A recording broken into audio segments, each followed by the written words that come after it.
Because here's the thing. Why can't we sit and talk about it? Yeah, I agree. I send a message to Joe Budden's podcast. Crickets. Nothing. Who's that Marc, the guy, the political Marc guy? Lamont Hill. Let me tell you something. I'd destroy that dude. Yeah. I would destroy him. Not physically, but in I a understand debate. what you're saying. Because you don't even know me, but you call me an asshole? Yeah. I look at Marc Lamont Hill. There's this segment of people that are what I like to call, they like to champion themselves as intellectuals, right? And that they truly believe that they're smarter than everybody else.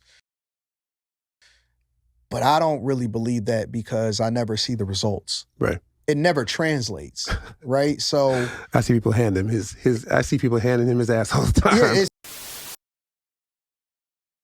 What's good, Elevators? It's your boy Elevation here with another episode of the JBP Elevated, where we speak on the Joe Budden podcast and all of his co-hosts on and off the pod. So I'm just minding my business at work like I normally am, and I decided to click on Anton Daniels' channel because I normally watch his $1 Million morning show, but he had an interview with Brian McKnight, so I'm watching it, trying to hear Brian's perspective on how the media portrays him. And for the most part, it's a decent interview. They already have a rapport, so I'm listening to it, and then it's towards the end, and out of nowhere, he takes a shot at Joe and Marc Lamont Hill. I'm like, wait, what? Excuse me, what?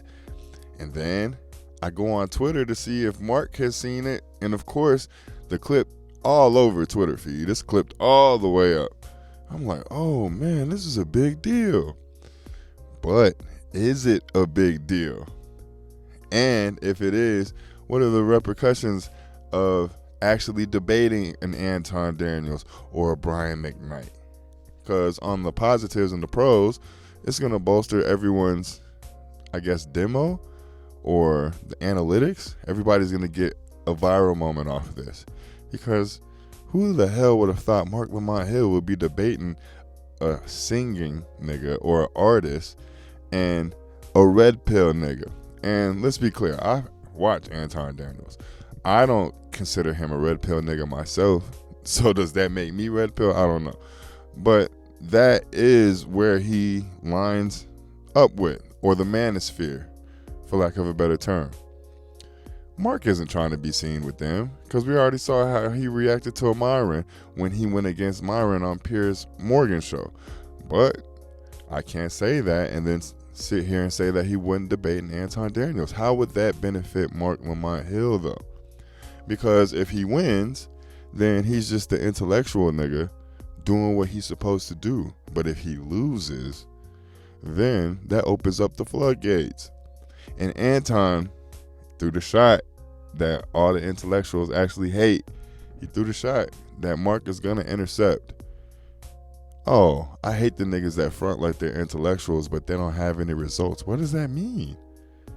Because I watch Anton enough to know he's talking about financially and what's happening behind social media. He's speaking on why Marc has to get hired by someone like a Joe Budden in the first place, as opposed to having his own platform, which Anton does. That's what Anton's talking about. But Marc's gonna look at it like, nigga, have you seen what I actually do in my real life? Not when I'm talking behind the mic and the camera. I do seminars. I am in the hood providing. I do all kinds of charitable work, humanitarian work. And this is me not even trying to glaze Marc, but this is how Marc is going to respond to him. So before they could even have this debate, they would need to make sure that they're perceiving what the other one is saying about them correctly. But it's too late for that, because Anton called out his intellectual capabilities, or his intelligence, I should say.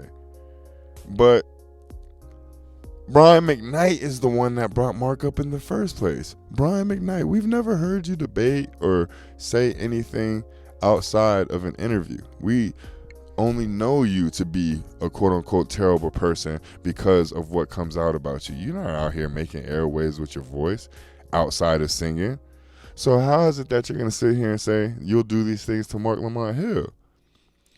And even worse, you reached out to Joe Budden and he gave you crickets. Yet you still decided to mention his name as if Joe did you a disservice.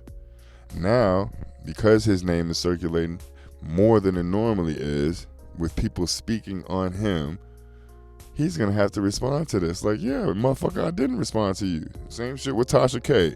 We did a whole interview with you. We were excited about the interview. You said some shit in the interview that I didn't feel comfortable releasing to the airways, so we niched the interview. And then here it is, you go out and say whatever it is you say, and now I have to speak on it again. That's what Brian McKnight is doing. Joe would have never said anything about this. He would have got his asshole take off if that's even how Joe felt, and clearly it's not, because Brian said Marc. He would have got his takes off, said what he needed to say, and on to the next story. But that speaks to how big of a medium Joe is reaching or is becoming, to where everybody that hears their name brought up on his podcast has to respond. It's not feels a need to respond. They have to respond. Your voice is too powerful. And it's always jokes whenever we say it on our platforms or whenever he himself says it on his platform.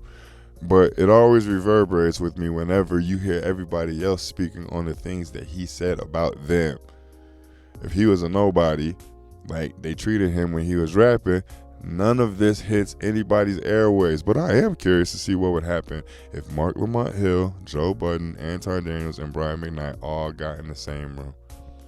And as much as we're talking about the stagnation of his current podcast, I don't see why Joe doesn't take this up. I don't see why he doesn't take this offer. Yeah, you know what, nigga, fuck it. Because I remember when Aries Spears was getting talked about on JBP, and he was on Vlad TV talking about, I've reached out to Joe and nobody's responded. Have me on your show. Joe was like, fuck you, nigga. I'm not bringing you on the show.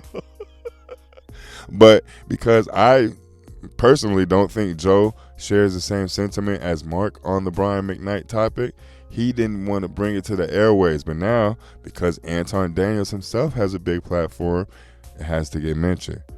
So this could all be a big nothing. It could all blow over if Marc doesn't speak on it on the JBP. But if either one of them acknowledge it, then this is going to become a big deal. And Anton's not going to let it go. And I already knew he was going this way with Marc because of what happened when when Flip and Marc got into their fight. He was like, oh no, he was calling Marc out then. Not as openly as he just did. It was more subtle, subliminal, but he was still getting the shots at Marc. So I'd be interested to see if Marc doesn't view either one of these niggas as beneath him. And it'll give him more content to speak on his Patreon. And speaking of which, hey Marc, I'm a member of your Patreon community, nigga. You were talking about Rory, and I thought I was going to get a video out of that, but your audio cut off. So I don't know what's going on with that. I don't know if Patreon hit you with a copyright strike. I don't know if Joe was like, don't let that shit hit the airwaves. But you might want to check that out. But either way it goes, I appreciate y'all. Like the video if you like the video. Subscribe to the page if you haven't. If you have, you already know how we rock it. Y'all go ahead, shoot your way over to Patreon. And speaking of which, I always talk about Joe's Patreon and the movements that Patreon are making. If you go back to the beginning of this video, look at the hat that Anton is wearing. Has Patreon on the side of it, and he's a big player in the Patreon space as well. So that's interesting. I might have to expand my horizons when it comes to what I'm looking at on these Patreon topics. But anyway, y'all let me know in the comments how y'all feel, if this is a big deal, if this is no deal. And I'll see y'all a little later today. Peace.